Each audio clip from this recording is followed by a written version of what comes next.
Hello guys, in this video I am going to show you how to discover recipes on the MyFintessPal application.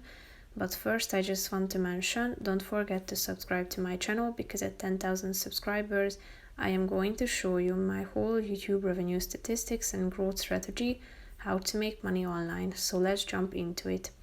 First of all, open the application on your phone.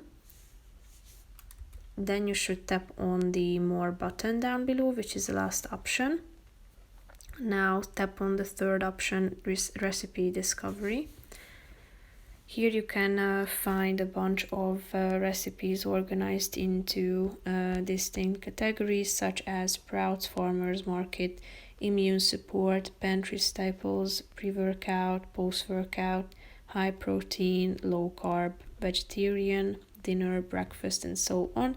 So if you're interested in any of these categories, slide to the right side of the screen and tap on the relevant one that you are interested in.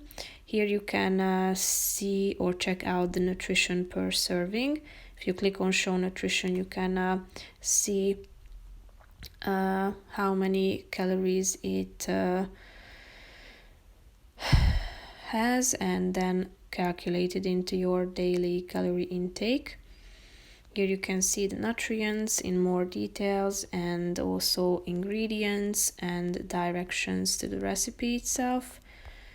If you want to log to your diary, click on this button down below, and you can also save it by this bookmark icon in the upper right corner of the screen. So that's pretty much it for this video, guys. See you in the next one. Bye bye.